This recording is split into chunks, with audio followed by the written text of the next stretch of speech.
Salut à tous les amis et bienvenue sur cette nouvelle vidéo YouTube. Aujourd'hui, je m'attaque à la touring. Donc à la touring, il y a trois choses importantes à faire. Premièrement, test de compression. Deuxièmement, il faut faire l'embrayage parce que de notre dernière sortie à Joigny, on l'a terminé. On entend la butée, elle fait un bruit monstre. Et troisièmement, vérification du pont parce que pareil, à notre dernière sortie à Joigny, en fin de week-end, ça claquait très très fort. Donc ça m'étonnerait pas qu'on lui a donné sa fin de vie aussi. Donc je vais me changer et on s'attaque à ça, c'est parti. Bon c'est parti, je me suis changé. Donc là du coup je vais bouger la BM parce que comme vous pouvez le voir, on n'a plus beaucoup de place pour travailler à cause de ma BM. Je vais sortir la petite machine rouge.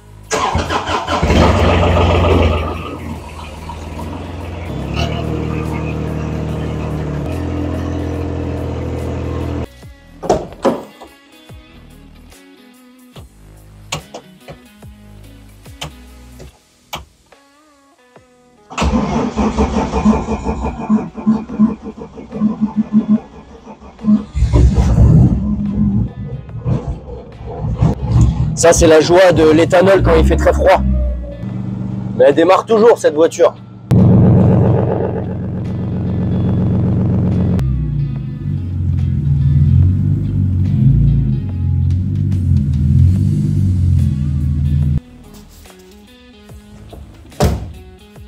Bon là du coup je vais commencer par le test de compression. Pour moi il y a de l'huile qui passe dans la chambre de combustion. Ça pique les yeux quand on la démarre. Ça sent vraiment mauvais. Donc je vais commencer par ça. De toute façon ça va être le plus accessible pour l'instant. Je pense que je vais bien m'amuser pour faire l'embrayage. Donc je vais commencer à m'échauffer avec ça.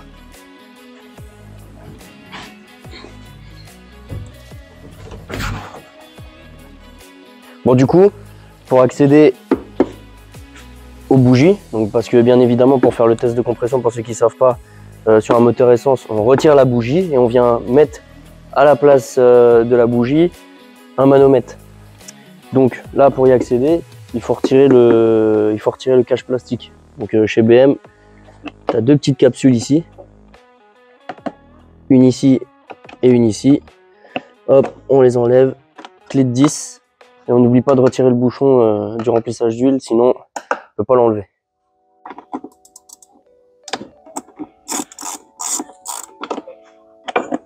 Bon, maintenant du coup, une fois le cache plastique enlevé, il faut déconnecter les bobines d'allumage. Donc sur BM, on lève vers le haut et on tire la prise tout simplement. Là, on lève, on tire la prise. Ensuite, on vient retirer les écrous de 10 qui viennent maintenir les bobines, comme ça. Hop, et ensuite, il faut simplement en tirer.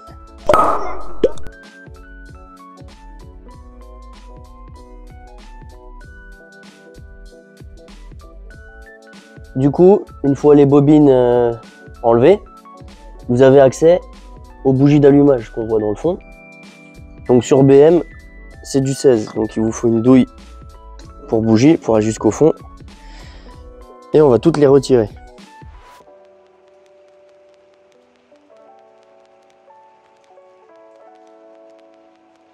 Du coup là, je viens d'enlever les bougies. Il y a Kevin qui est là. Bonjour. Qu'est-ce que tu fais? Ça va? Bah je viens regarder ce que tu fais. Ah d'accord. Oui. Et ben là je viens de retirer les bougies. Parce que c'est pas moi le mécano, c'est toi. D'accord. Moi je viens voir si c'est bien fait, c'est tout. D'accord, et du coup, qu'est-ce que t'en penses? Bah c'est mal fait. Ah ouais, comme d'hab, hein, de toute façon. Mais Non. tu vas nous faire quoi là? Là, je viens de retirer les bougies, ok? Ouais. Et maintenant que j'ai enlevé les bougies, je vais pouvoir mettre le compressiomètre. Et du coup les résultats tu les gardes pour toi, bien évidemment. Voilà, bah oui, voilà, je vais pas les divulguer. Ah non, voilà, mais non, mais même à nous on veut pas je vais dire savoir. qu'il va y avoir 14 bars, c'est très bien, tu Non vois. mais même à nous on veut pas savoir. C'est vrai? Non, on veut pas savoir du tout. Ouais. Ça nous intéresse pas ce genre de choses. Ah, d'accord. de problème moteur. D'accord. Nous ça nous intéresse pas. Qui est 1 ou 18 ou 20, tant que ça roule, ça roule. Oui, oui. Mais même eux, ils vont dire qu'ils sont d'accord avec moi. Hein. Tu penses? Sauf les puristes de mécano comme Bah, moi. dites-le, vous verrez. Voilà, bah voilà, dites-le, ouais. Dites-le. Voilà. Qui est d'accord avec moi ou d'accord avec lui? Voilà. Moi, je veux Tant que que ça ça soit roule. parfait. Bah, tant que ça roule, ça roule. Ouais. Bon. Bah oui. Bon, allez. Si ça fume ou quoi. Ça, c'est autre chose. Hein. De toute façon, ce qui est bien avec le drift, c'est que il y a tellement de fumée de pneu Voilà, c'est ça. que, Que en même fait, on si voit pas la l'échappement, fumée à il fume, l'échappement. c'est pas grave, Voilà, c'est pas ça. grave. En fait, c'est pour ça qu'il y en a, ils fument tout le temps. C'est oui. pour pas voir les problèmes moteurs. Exactement. Après, on se dit, Ça, oh ouais, c'est leur blanc, voiture, elle marche bleu, bien. Violet Ouais. par moment. Voilà, c'est ça. Ouais, non. Ouais, je sais pas. Non, après, ils vont dire que après c'est des pneus de couleur. Parce qu'il faut savoir que Romain a des pneus de couleur. C'est vrai, des pneus, Ici, on a des pneus de couleur, bleu. Bleu, ouais. Ouais. J'allais dire Des rose, pneus qui mais, fument bleu. Bleu, ouais. Voilà, donc c'est Mais- pas un joint de culasse. On va les mettre quand le moteur Voilà. va être dedans. Ouais, on les essayera sur, Donc ça fume un minimum, parce que sinon c'est pas rigolo. sur la coupée quand il y aura le V8 dedans. Comme ça va vraiment bien. Ouais, quand ça sera bien fumé. Bien Voilà, bleu. bien Mais je bleu. sais pas si ça fait réellement bien bleu, genre un bleu un peu bleu blanc ou vraiment bleu genre Ouais, bien je vois ce bleu, que tu veux dire. bleu genre comme ça, un tu vois. bleu capot 7 Bah, voilà, genre un bleu comme ça là. Ouais, je sais pas. Je sais pas. On verra. J'ai hâte en vrai. Ouais, moi Faut qu'il aussi, c'est soit vrai que bien ça le soit V8 cool. juste pour ça. Ouais, bah de toute façon, future vidéo, ça va être le V8. En fait, pour rien vous cacher, on devait déjà remonter le V8 dans la E30, mais on a eu un souci. En fait, Romain a commandé un pedal box. Ah oui, c'est vrai. Oui, Oui, c'est ah vrai. oui, bah il a commandé un pedal box. Il y a Donc 6 pour... mois de ça, non? C'est Je vrai. sais pas, bah ça fait un moment. Ouais, ça fait un moment. En fait, pour ceux qui ne le savent pas, un pedal box, en fait, c'est en fait, on a des mètres cylindres directement sur les pédales. ouais. Parce qu'en fait, quand on installe le V8 sur une 30, on n'a plus le master vac. Et donc, ouais, c'est ça. Oui, c'est Et donc, ça. en fait, il y en a, ils le laissent, mais par contre, ils le déportent, ils le à mettent l'avant. derrière le feu. Ils le mettent à l'avant. Donc, bon, là, il n'y a plus de face avant. Le master vac, qui est juste ici, Au lieu qu'il soit là, il est à peu près par là. voilà, ils À le peu mettent près, derrière hein. le feu. Sauf que ça demande de faire toute une tringlerie En plus, jusqu'à ici. Et le risque, c'est que si on met pas de renfort, de guide, etc., si un jour on s'amène à faire un très gros freinage, on risque de la tordre et ouais, plus de et frein. Quoi. surtout que ça, du coup, bah. Enfin, plus d'assistance, Il y a pardon. plus, pas, ouais, du coup, il y a plus d'assistance. Voilà. Rien, ça, il y a plus. Du coup, il y a Ouais. encore plus de place. Voilà, c'est Et ça. ça, c'est vraiment bien. Et en fait, le pedal box, justement, Oui, mais est-ce que ça enfin, se ton liquide de frein, il sera juste au-dessus. Mais est-ce que ça se fixe au même endroit que les pédales d'origine, ou c'est comme par exemple genre des pédales de Bah, simu c'est- par exemple, tu vois, et tu viens adapter comme tu en Ça dépend de quel pedal box t'as acheté, mais il y a pas de souci. Normalement, Ouais, ça se j'ai met en hâte de lieu voir place comment au ça même se- endroit. J'ai hâte de voir comment ça. Ouais, moi aussi. Après, j'ai envie de vous dire, en drift, on n'a pas besoin de freiner tout le temps. Si, quand même, Oui, pour oui, les non, mais transitions, etc., il faut freiner, mais voilà, je pense qu'avec un pedal box, faut appuyer un peu plus, parce qu'il n'y a pas d'assistance. Mais je connais personne qui a ça. Si, Michael, Pépinox. Pépinox Oui, sur sa oui, E30 mais- V10, oui, il mais a moi, ça. je l'ai jamais vu. Ah, Moi, je l'ai jamais vu. Ah, ça, c'est ton problème. Et vraiment, j'aimerais bien savoir. Enfin, oui, le comportement ouais, que juste ça pour peut voir si avoir. c'est vraiment dur. Est-ce que c'est. Bah, tu prends les anciennes voitures sans assistance. Ouais, c'est ça. Voilà, c'est ça. Voilà. Bon, je vais aller faire le test de compression. Donc, du coup, on vient mettre ça à la place des bougies. Donc, on va prendre le cylindre numéro 1. Hop, on visse ça comme si c'était une bougie d'allumage. Donc là, c'est enquillé. On prend soin de le remettre à zéro. Donc là, Kevin, il va démarrer, pied plancher. Hop. Bon, cylindre numéro 1, on a 12,5. Cylindre 2, vas-y. 12,5 pour le 2. Putain, cette de voiture, elle va me faire mentir. J'espère. Bah, j'espère aussi. Après, 12,5 pour un M50 B25, ça me paraît pas foufou. Hein. Faut regarder la code constructeur, mais je crois que sur ces moteurs-là, c'est au moins 13, 14, je crois, 14, 15. 12,5, cylindre 3. Vas-y, cylindre 4, 12,5, cylindre 5. Quasi 13, 12,5, mais. Cylindre numéro 6, vas-y. Top, 12, 12,5. Et ben voilà, parfait. Bah maintenant, ce qu'il faut savoir pour répondre à ta question, l'huile que tu retrouves, l'huile que tu retrouves dans tes puits de bougie, c'est à cause du joint de cache-culbu. Parce que regarde, viens voir. En fait, tu vois, ici, là, on voit, il y a le joint, là. Ah oui, donc ça Tu vois. Et en fait, ça sointe d'ici, l'huile. Bon, bah écoutez, hein, tant mieux. Bon, moi, ça me Je pensais qu'il y avait un problème de compression sur la voiture. J'ai préféré être sûr.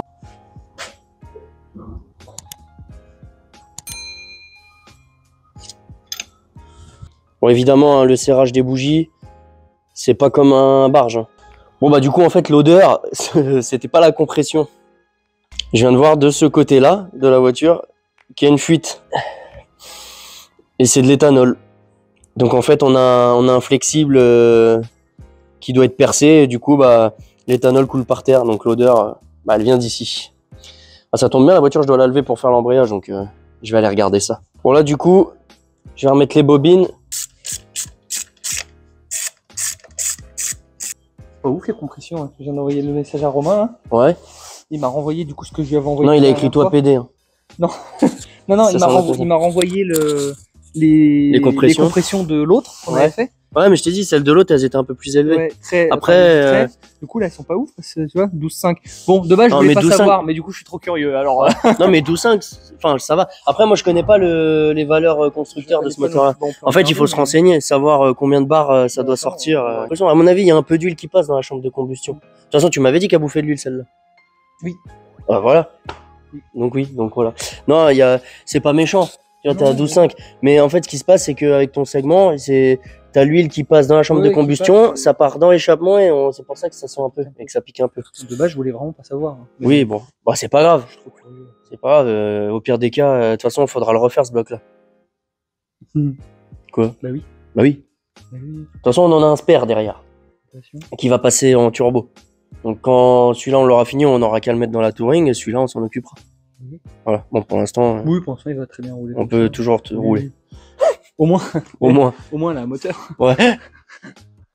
Connard. Bon, pour ceux qui ont l'œil, je sais pas si vous avez vu, mais sur la première bobine, au démontage, il manquait un écrou ici. Et ben j'ai compris pourquoi.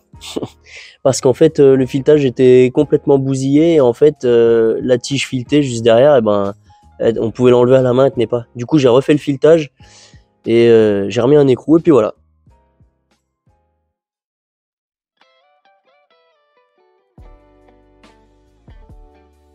Bon, si je peux vous donner un conseil, une fois que vous avez remonté vos bobines, vous faites un démarrage. Vous faites un démarrage pour voir s'il n'y a pas de souci, si le moteur il tourne bien, s'il n'y a pas de raté, etc.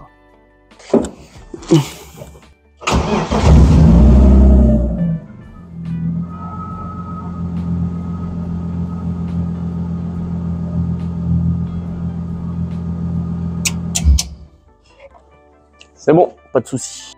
Bon, du coup, je viens de lever la voiture. Enfin, lever à l'avant. J'ai mis les rampes derrière. Je vais aller en dessous, je vais démonter l'arbre de transmission. Comme ça me permettra de bosser sur le pont et sur l'embrayage. Au moins, je pourrais déposer la boîte et déposer le pont sans que ça m'emmerde. Et quoi d'autre? Je vais surtout aller vérifier cette fuite d'éthanol là. Parce que c'est bizarre, on ne l'avait pas quand on a rangé la voiture. À moins qu'elle était présente et qu'on n'a pas fait attention, mais... Je vais aller jeter un coup d'œil. Bon bah, j'ai pas cherché bien longtemps. Hein. Voilà.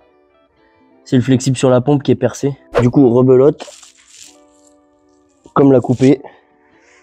Faut retirer la ligne d'échappement qui va me permettre d'accéder à l'arbre de transmission qu'on voit juste ici.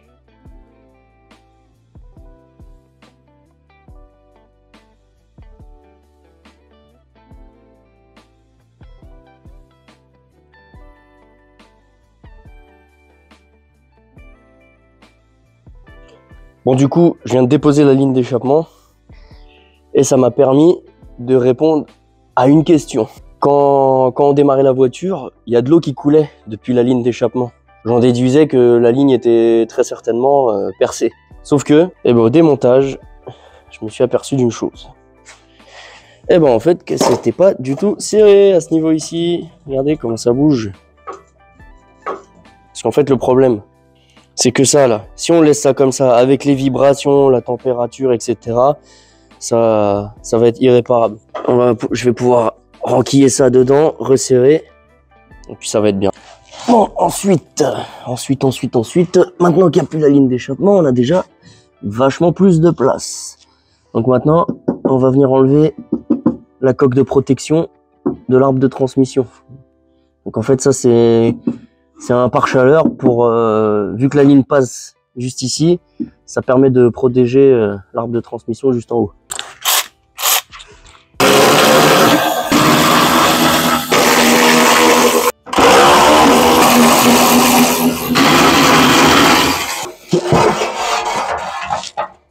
la plaque étant enlevée, je pourrais enlever l'arbre de transmission. Donc pour retirer la plaque, hein, vis de 13 en tête, au milieu 13 et au fond il y a deux petites pattes qu'on voit juste ici.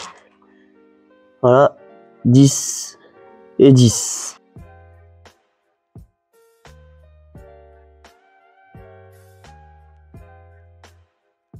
Du coup, là, ce que j'ai fait, j'ai mis le lève-boîte pour maintenir la boîte, ce qui me permet d'enlever le support de boîte pour avoir un meilleur accès à la boulonnerie de l'arbre de transmission. Ça va me faciliter le démontage.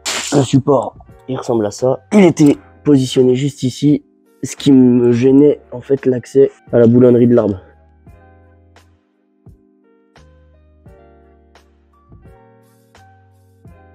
Bon, du coup, ce qu'il faut savoir, je fais une explication pour ceux qui ne le savent pas. Quand on fait un arbre de transmission, pour l'enlever, c'est pas toujours facile parce que des fois il y a 3 vis, des fois il y en a 4. Donc pour pouvoir accéder en haut, c'est compliqué. Donc ce qu'il faut faire, c'est enlever une vitesse, lever l'arrière de la voiture, faire tourner la roue pour faire tourner l'arbre de transmission, pour ensuite essayer de mettre la vis que l'on veut enlever vers le bas pour pouvoir y accéder. Je vous montre pour que ça soit plus parlant. Quand on est ici, voilà. Moi, j'ai retiré les... Je vais mettre la lumière. J'ai retiré les 2 vis du haut. Ok? Et là, je dois retirer celle-ci. Sauf que celle-ci, avant, elle était en haut. Donc, pour passer avec mes clés, etc., c'est un peu compliqué. Donc là, c'est beaucoup plus simple pour l'enlever. Donc, ce que j'ai fait, c'est que j'ai enlevé une vitesse.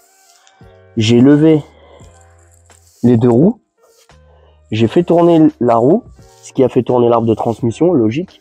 Et j'ai placé ma vis vers le bas pour qu'elle me soit accessible et que je puisse la desserrer sans galérer. Bon allez, c'est l'heure de la pause café.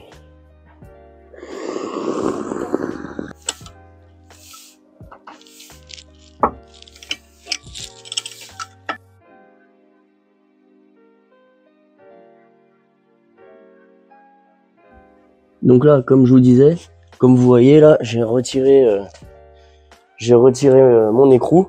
Donc maintenant, pour accéder à la vis qui est tout en haut, je viens mettre mon clic sur le train arrière. Voilà, une fois que les roues sont libres, je me place sur une roue et je tourne jusqu'à ce que mon écrou apparaisse. Voilà, vérifie que j'en ai pas oublié. Hop, je me place ici, je rebloque les roues, donc je redescends la voiture et maintenant j'ai accès au dernier écrou qui était inaccessible parce que il était en haut. Donc, hop, il y a du reste de pneus de la session à Joigny. On a une fuite juste ici, comme on peut le voir là, et du fait que ça tourne, bah, ça en fout partout. Reste plus qu'à desserrer au milieu, donc le palier d'arbre de transmission. Les 2 fixations c'est du 13, et je vais pouvoir faire tomber l'arbre de transmission. C'est bon, j'ai enfin déposé tous les éléments qui m'auraient empêché d'enlever la boîte de vitesse et le pont. Après le pont, il reste encore les cardans, mais on n'y est pas. Là, je vais d'abord m'attaquer à la boîte de vitesse, enfin à l'embrayage plus précisément. Là, on a la ligne d'échappement, donc en 2 parties. L'arbre de transmission, le calorifuge qui se situe au-dessus de la ligne d'échappement et en dessous de l'arbre de transmission, le support de boîte, et puis bon, on est tout bon. Je vais pouvoir enfin m'attaquer à la boîte de vitesse, à la dépose, sans oublier d'enlever la tringlerie de boîte, donc le levier plus précisément. Donc juste en haut ici, il y a le levier de vitesse qui permet de passer les vitesses avec la tringlerie. Donc là, on pousse ici, hop, voilà, il suffit juste de le pousser vers le haut. Avant toute chose, sur la boîte de vitesse, on va enlever le récepteur. Donc c'est deux écrous de 13, donc un en bas, un en haut. On va l'enlever et puis après on va pouvoir s'attaquer au desserrage de la boîte. Hop, donc du coup, ça ressemble à ça. Donc, je vais remettre les écrous dessus, sinon je vais les paumer.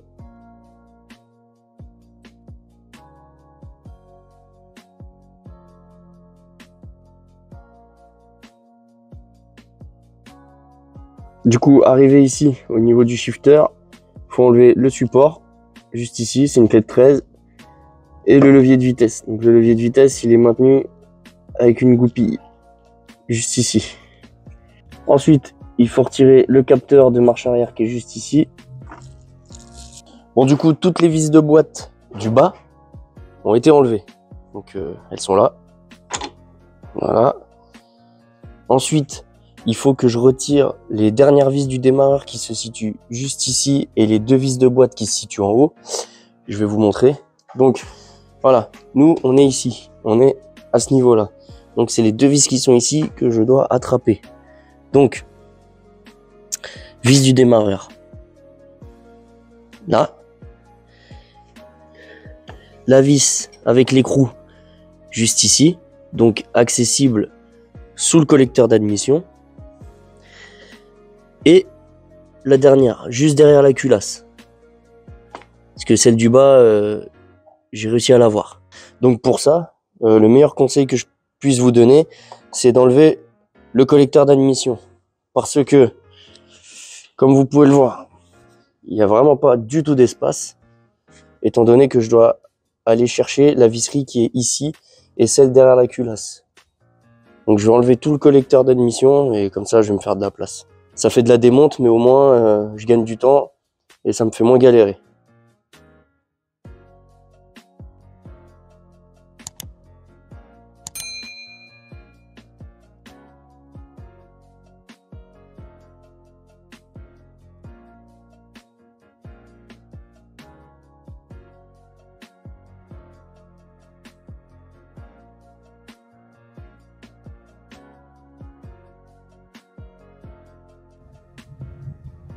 Donc du coup là, j'ai retiré le collecteur d'admission. Donc je me suis pas embêté, je l'ai retiré complètement.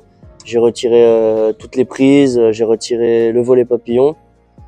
Voilà, donc il est ici.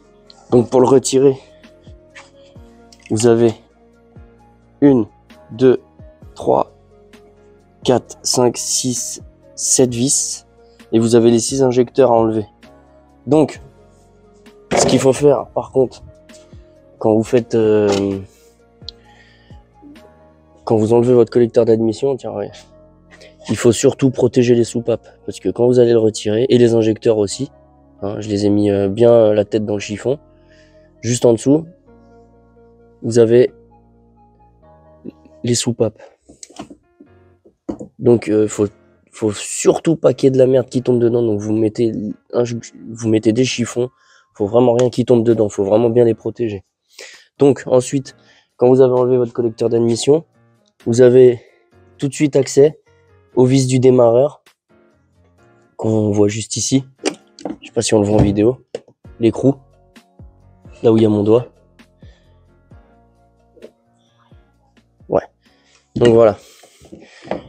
Je vais retirer les dernières vis et je vais faire tomber la boîte. Bon, on a eu un problème technique. La vis qui est située, la dernière, située tout en haut derrière le bloc moteur. L'empreinte était complètement abîmée et c'était serré, mais limite au pétard. C'était hyper serré. Donc c'était vraiment la merde. J'ai perdu énormément de temps sur ce truc-là. Là. J'étais en train de me demander comment faire pour la desserrer. Du coup, voilà comment j'ai fait. J'ai baissé la boîte de vitesse et j'ai utilisé un grand cliquet avec une empreinte Torx femelle. Donc, je me suis placé comme ça.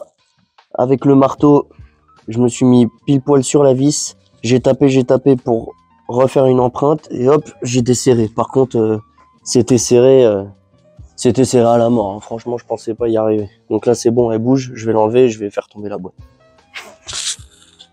Bon, ça y est, la vis la plus relou a été retirée. Comme quoi, juste pour une vis, ça fait perdre un temps fou. Je crois que ça fait au moins plus d'1 heure que je suis dessus. C'est des fois les plus petites choses, c'est ce qui fait perdre le plus de temps. C'est incroyable. Bon, là, je vais faire tomber la boîte. Bon.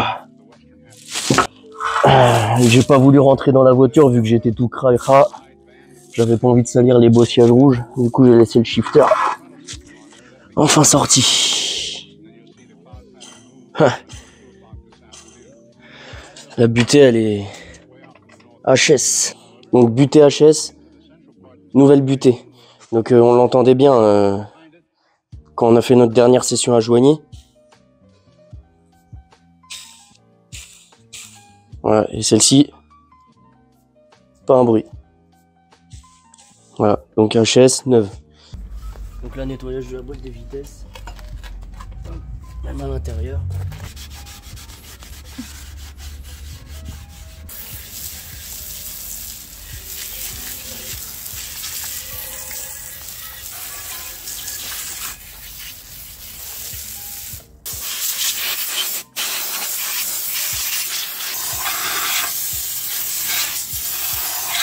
Bon, du coup, la boîte posée, là, je vais enlever l'embrayage. Donc du coup, moi, ce que je fais toujours quand j'enlève l'embrayage, je mets un chiffon juste en dessous. Vous allez dire que c'est ridicule, mais toute la poussière d'embrayage qui tombe par terre, après, vous êtes bon pour passer le balai. Donc un petit chiffon, ça coûte rien. Ensuite, vous le pliez, puis hop, vous déposez tout le contenu à la poubelle directement. Donc là, pareil, du coup, pour me faciliter la vie, puisque ma clé a buté là-haut, j'ai incliné le moteur avec le lève-boîte juste derrière. Voilà ce qu'il faut, c'est un petit tournevis parce qu'il est bien collé juste pour le décoller. Donc tournevis, hop, voilà, hop, parfait. Comme on le voit, le volant moteur est un petit peu pris, ça a chauffé pas mal quand même. Bon, juste pour vous donner une idée, je vais faire un comparatif d'usure en espérant qu'on voit bien à la caméra. Bon, alors deux choses à savoir. Moi, c'est ma méthode. Après, vous faites comme vous voulez. Moi, ce que je viens faire, c'est ici, il y a des guides sur les boîtes de vitesse. Moi, je viens y passer un coup de toile émerie et ensuite, je mets un tout petit peu de graisse parce que ça, souvent, au remontage, c'est ce qui nous embête le plus. C'est ce qui est compliqué à remettre, sa force, etc. Donc, un petit coup de toile émerie pour retirer la fine couche de rouille et un tout petit peu de graisse et c'est parfait. Deuxième chose très importante, quand vous faites un embrayage, toujours vérifier le disque en l'insérant sur la boîte de vitesse pour voir si, si ça correspond ou pas. Donc j'essaye, on voit que c'est le bon. Toujours essayer avant. Et troisième chose, j'oubliais, toujours mettre de la graisse ici. Moi je mets toujours une fine couche de graisse ici et toujours sur la portée de la butée. Donc ici et ici. Donc ça veut dire là et là. Quelques heures plus tard. Me voilà de retour dans l'atelier. Il est exactement 2h57 du matin. Donc j'ai dû m'absenter parce que j'avais des choses à faire. Et je suis revenu il y a 30 minutes exactement. Et on a du monde dans la salle de simu. Il y a Anthony Pereira et ses potes qui sont venus. Anthony aussi, pour ceux qui ne le connaissent pas, Tony JZ. Ils sont encore à la salle en train de faire du simu. Donc j'allais pas m'éterniser là-bas, sinon je sais que j'allais jamais avancer sur la voiture. Donc là c'est parti, 2h57 du matin, je reprends le boulot sur celle-ci. Bon, on a eu un petit souci avec le volant moteur. Donc là, je viens de remplacer le volant moteur. J'ai interverti le volant moteur de la Touring avec la coupée. Je vais vous expliquer pourquoi. Donc, voici le volant moteur et le mécanisme de la Touring. Le volant moteur, il fait exactement cette taille-là. Cependant, nous, on a des embrayages en stock, mais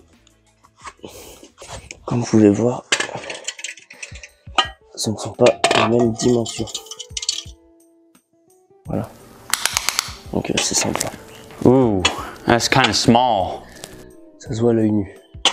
Donc, étant donné que le mécanisme était identique sur notre deuxième M50 P25, j'ai enlevé le volant moteur de celui-ci pour le mettre sur la Touring, pour pouvoir mettre ce mécanisme-là. Donc, pour ceux qui ne savent pas d'inquiétude, car le diamètre côté denté, c'est la même mesure.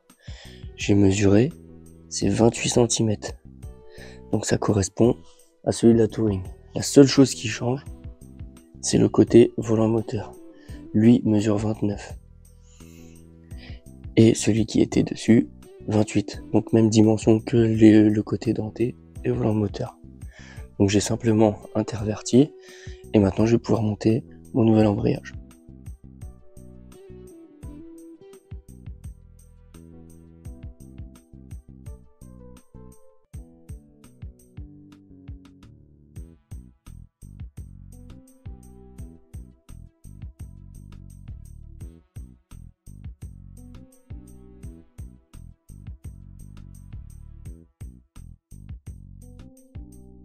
Une semaine plus tard.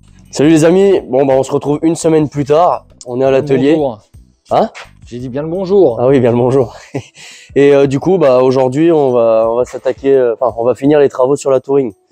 La dernière fois on n'a pas pu finir, on a eu quelques empêchements. Oui. Entre la salle de simu, les prestations, les sorties. Ce week-end on a été au rallye du Grand Sénonais. On est parti installer 2 simulateurs hier avec Kéké.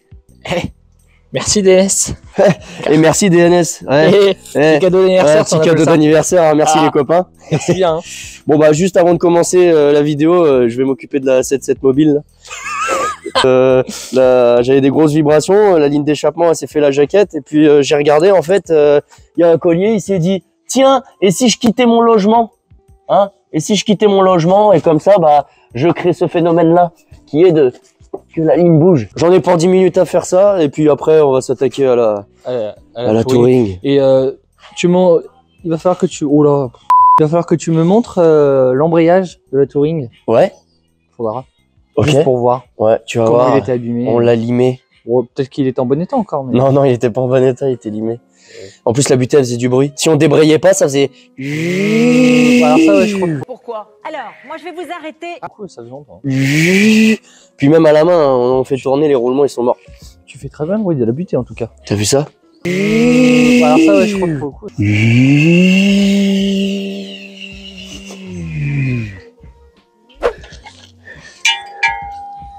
Parce que chez 77 Sim Racing, la sécurité avant tout.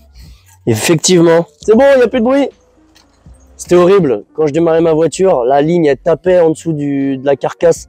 Là, il n'y a plus de bruit. C'est génial. Bon, trêve de plaisanterie.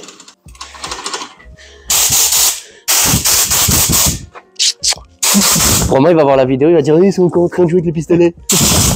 Mais il râle tout le temps. Oui, il râle tout le temps. Bisous Romain. Bon, du coup, j'avais remis la boîte. Bah, c'est surtout que maintenant que tu as mis la voiture en chantier, bah tu vas tout remonter. Non. Ah si. Non. Si. Parce que demain je la prends moi la voiture. LOL. Tu sais, c'est les beaufs à la pétanque. Oh putain. Faut couper ça ou pas? Non? Oh, remarque, non, on s'en fout. Bah non, c'est drôle. Tu sais, ils sont comme ça là. Regarde. Oh Michel, tu tires ou tu pointes? Oh hey, tu as vu, je suis passé à 2 doigts du cochonnet. Hein. Je sens que c'est bon. Sauf que eux, ils se baissent pas pour ramasser le... Oui, ils ont un aimant. Ouais. Putain, et nous on se fait chier. Ils ont un aimant comme ça. Mais en plus, c'est archi... Non mais, moi je te dis, hein, ça c'est un signe de professionnalisme. Les mecs qui ont l'aimant là, Ah oui. c'est des bêtes de course les mecs. Eux, ils te Tu vois font des... Tu vois, c'est comme si tu te pointes avec ça là. À un training, tu vois. Ça. Ah bah tiens, d'ailleurs, vu que hier, t'as chauffé DNS, etc. Non, c'est toi qui as chauffé DNS. Tu vois, toutes tes portes là... C'est toi qui as chauffé DNS. Ah ouais, vous savez pas, Kevin, il va voir tous les pilotes du championnat hein, qu'on connaît et tout, et il les chauffe. Ouais, allez, tu fais le championnat, arrête de faire le fou là. Tu vas voir pendant les trainings. Voilà, bah, tous les mecs du championnat, ils vont venir nous niquer la voiture. Hein. Je parle de Sylvain, Anthony. Moi, c'est ce que je vais faire. Je vais découper ma porte. Je vais mettre des grosses plaques de renfort derrière les portes, là, comme ça. Non, je rigole, je vais pas le faire. On s'en fout. Les voitures, ils vont arriver. Ça va taper fort, tu vois. La voiture, je vous donne un exemple. Elle est sur chandelle. Là, N'oublie pas. là, tu vois, là, elle est comme ça. Ouais. Là, gros traverse à mer. De 3 quarts face. Ouais, 3/4 face, tu vois. Oui. 3/4 face. Hein, les roues, Ah oui, oui. Ah oui, oui. Minimum. Hein. Ah oui, oui. minimum. C'est le minimum. Voilà, je vous donne l'image. Hein, et là, les mecs, ils vont arriver, ils vont nous faire ça. 12 secondes plus tard. On va mettre un turbo sur la Touring. Ça va faire whoop. On a tout ce qu'il faut. Par contre, je suis pas très bon en imitation apparemment. Hein. Ça fait. Voilà. Bon, c'est parti. Je veux qu'elle démarre ce soir. Non, mais ils entendent pas la musique avec les micros. Bah allez, c'est parti. On fait quoi tiens, une transition que t'as une mission.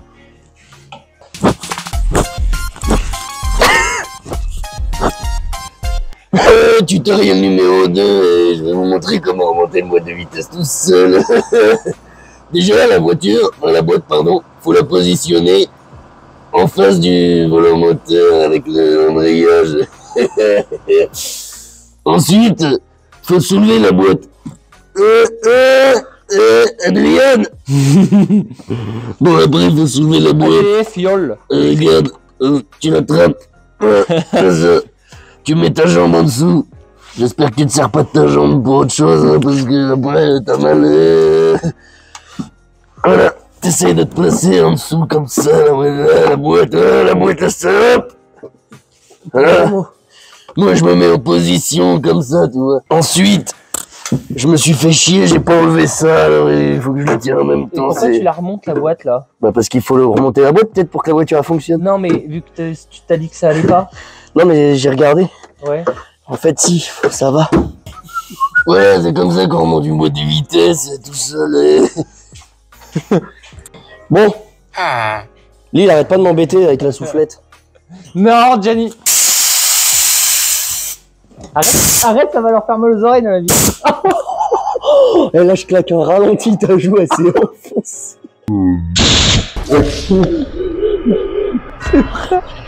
J'ai aussi plus de tampons Vidéo. Donc en fait, vous vous souvenez, je vous ai dit, les boîtes de vitesse, les guides, faut toujours passer un coup de toile émery et mettre un léger coup de graisse. Le guide de la boîte, attends, juste je filme, après tu fais le con si tu veux. Bien sûr. Le guide de la boîte que vous voyez juste ici, quel bâtard, là, en haut de la boîte, eh ben il avait du mal à rentrer. Et du coup, heureusement qu'on a passé un coup de toile émery et qu'on a mis de la graisse parce que c'est rentré impeccable de frein à main. Qu'est-ce que tu fais? Oh putain! Vous savez pas, vous, j'ai pas filmé, mais je fais ça pour me venger parce que pendant que j'étais sous la voiture, en train de remettre la boîte, hein, c'est pas genre je mets un écrou, je mets la boîte, lui il me souffle dessus là. Et il rigole. Arrête! Oh putain, il est chiant. Oh, quel bâtard! Ah, tu fais le malin. Voilà. Mais tu sais qu'il y a un grand tuyau maintenant. Je sais pas si t'es au courant, mais. Je vais pas tomber le téléphone. Hein. Pourquoi t'es parti? Kevin! Gianni, range ça tout de suite. Immédiatement. Je sais très bien ce que t'as. Arrête. Tu fais moi le malin là? Arrête. C'est horrible. Arrête. Gianni, c'est dangereux. On arrête. Allez, on arrête. En plus, ça pue cette merde. Arrête! Ok. Ah, ok. Pardon. Non, c'est bon. Non, c'est bon. J'arrête. Alors, petite info. J'ai monté un volant moteur de phase 2. Parce qu'il faut savoir que quand j'ai démonté, c'était un volant moteur de phase 1. Et avec le nouveau, un volant moteur de phase 2. Donc voici à quoi ressemble sur la Touring un embrayage de phase 1. Donc c'est très épais hein, comme on peut le constater. Et là, voilà, ça ressemble à ça. Donc sur la phase 2, la taille du côté engrenage ne change pas. Et il me semble que ça fait 29 cm. C'est devant où ça change. Là, ça fait 29 aussi. Et sur le phase 2, ça fait 28. Je vais vous montrer avec l'autre embrayage que j'ai en stock.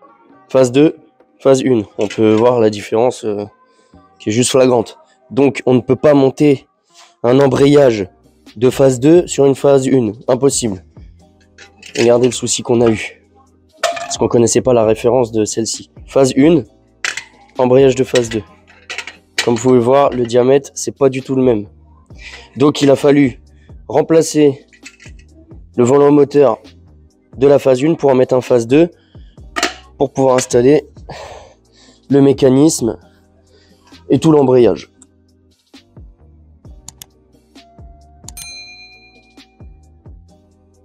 Bon voilà, du coup les vis de boîte sont remises. Donc on va vous dire la petite technique qu'on a nous. En fait sur la coupée c'était vachement plus accessible parce qu'on a légèrement descendu la boîte vu que c'est pas la même boîte. Et en fait on avait accès à toutes les vis par en haut. Sauf que sur celle-là, il y a tout le faisceau qui est ici, donc c'est vachement dérangeant. Du coup, on a utilisé ça. La barre de fer, on appelle. Voilà. Et en fait, ce qui m'a permis, du coup, en allant en dessous, de faire traverser la rallonge. Et pendant que Kevin, lui, maintenait l'écrou de la boîte. Voilà. Et ensuite, on a resserré. C'est con parce qu'on va pas voir. Je sais pas si avec la lumière on va voir. Voilà. On a resserré celle-ci. Et la dernière, la plus chiante, celle qui est très dure d'accès, on la voit pas, celle qui est tout en haut.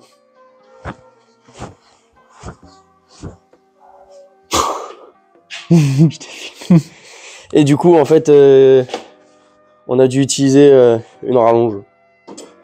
Ah non, hein. Bon, en tout cas, tout est resserré, maintenant on va pouvoir tout remonter, ça c'est cool. Bon là, dans 2 secondes, elle démarre là. Ouais, bah oui, regardez, je vais faire ça là, et elle va redémarrer. Vas-y.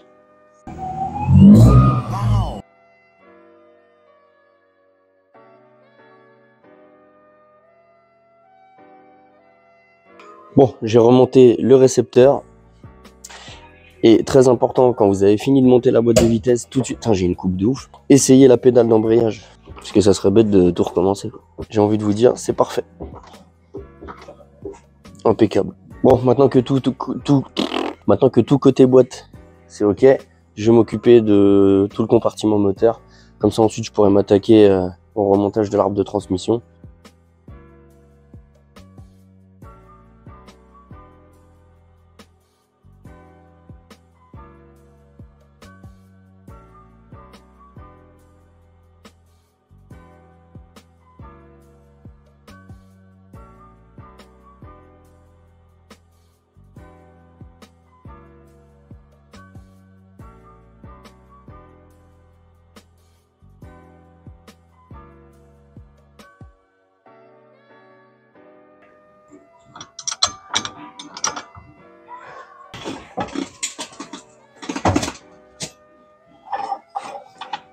Une fois que c'est serré au niveau du pont et de la boîte, on finit par serrer celui-là.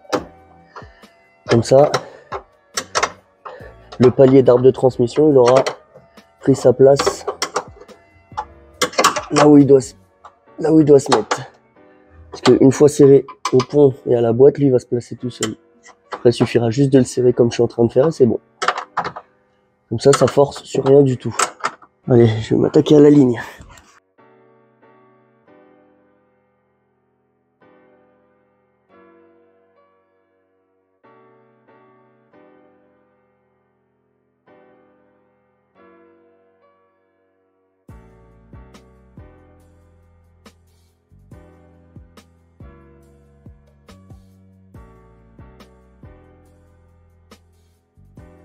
Bon du coup, ça y est, fin de chantier, je suis changé.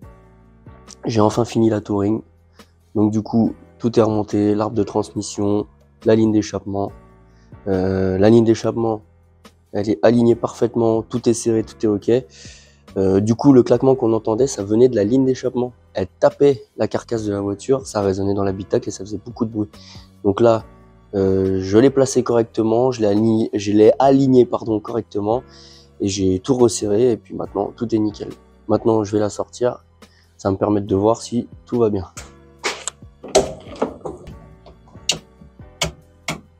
Les vitesses passent bien, c'est parfait, c'est bon signe. C'est parti.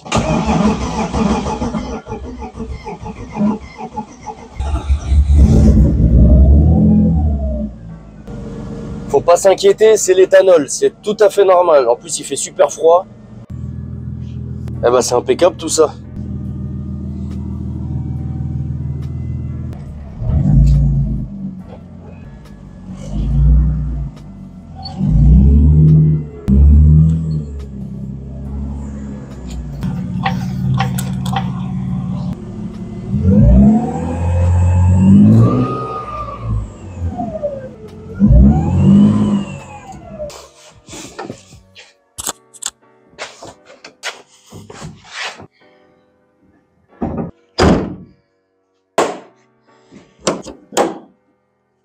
Et voilà les amis, c'est la fin de cette vidéo. Merci beaucoup de l'avoir regardé. N'hésite pas à t'abonner ou laisser un commentaire.